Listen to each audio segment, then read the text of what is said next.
we are now joined by Larry Davis. He is running to be your next U.S. Congressman for Louisiana's Congressional District 6. So, Larry, for those who don't know, tell us a little bit about yourself. Yes, sir. So I'm 28 years old, and I got the call to run for office because I saw that the family core system was being eroded. And I knew that instead of sitting on the sidelines and pushing people to speak on my behalf, I decided to put my name in the hat and make sure that I represent the values that I believe in. And so that is why we're in this race now. And so what do you mean by the family court system is being eroded? We had elected several individuals that were not advocating on the side of the family as far as what strengthens the family, a mom and dad, not advocating on protecting life and making sure that life is sacred and protected. And we had a myriad of elected officials who said that they were going to protect these institutions, and yet we've seen it eroded. That if you're a Christian or if you're a conservative, you can lose your job. You can be ostracized from community. You can even be assassinated for having Christian conservative values. And we knew that the current leadership was not doing enough to advocate, but also put measures in to protect the core family values of America. Okay. And so you describe yourself as a conservative. So, Yes. there's liberal conservatives, there's in the middle, and then there's the far right. So how do you define yourself? Just conservative, for traditional values. And what traditional values mean to me is the sanctity of marriage, the sanctity of life beginning at conception, but also preserving the values that our country was founded on, because conservation means preservation. And so we want to preserve the very values that our country was founded on and protect the very core systems that have blessed us for over 250 years, almost. And so there's 3 other Republican candidates in the race. So what separates you from them? Authenticity. We got into this race not for our own selfish ambition, but we got into this race because we knew, due to the service in our community, that we had the best shot and the best message to protect the people. But also, we are in this race because we have served our local community, and we have seen some of the issues that have affected the family. And the other candidates are getting into this race for selfish goals and ambition, in my opinion. Okay.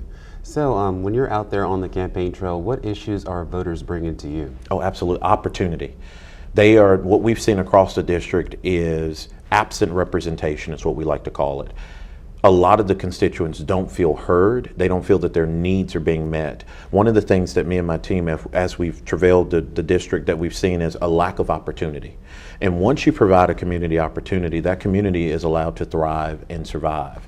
And so with that lack of representation, we've seen crime take over inner cities, businesses and innovation leave CINLA, Central Louisiana. And so we just need to get back to advocating and protecting and bringing innovation back to Central Louisiana.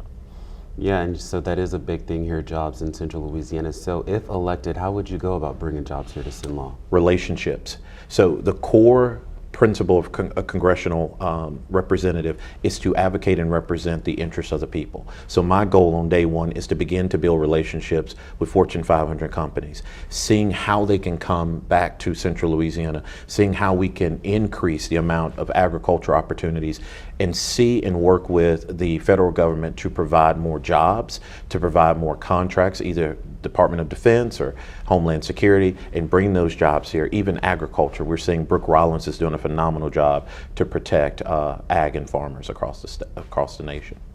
And here in Central Louisiana, it's a really rural parish, and one issue that is making headlines right now is the carbon capture and sequestration. So what is your stance on that?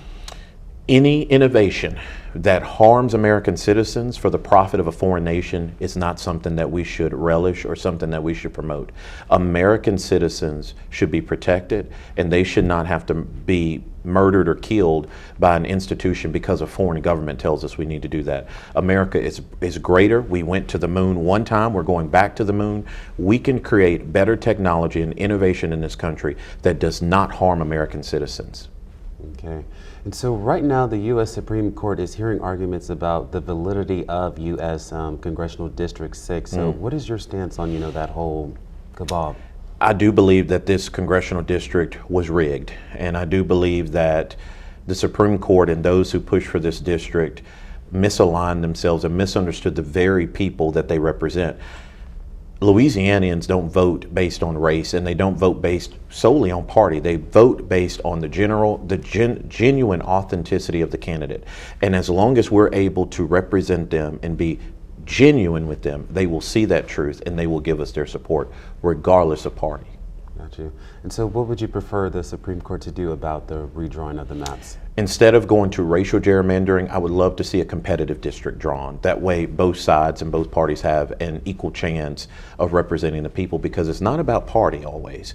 It's about representation. It's about values and ideals. And majority of central Louisiana is conservative in their nature and wants to protect the family and wants to have opportunity to thrive and survive. And any representation or any representative that champions those values should have an opportunity to be heard.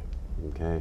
And right now, Cleo Fields is the current congressman, and he is also running for re-election. So how do you feel he's done so far in these past 2 years? Well, and not to attack the person that has been represented, because when you attack a representative, you attack the people that voted for him. And so over the course of the creation of this district, people gave him their trust. From my standpoint and my team's standpoint, there's more that can be done. There needs to be more boots on the ground. I don't, me personally, believe that that has been done. And from what we've been hearing from the district, it's not really attacking him, but as per se, he could be doing a better job in representing and advocating for the people he was elected to represent. Okay. And so you talked about protecting the family and bringing jobs here to Cenla. So are there any other issues for your campaign that you want to get out to the voters? Absolutely. So we just launched one of our policy videos on Black maternal health. As you know, Louisiana has one of the highest Black maternal health rates across the country because Black moms go to the doctor.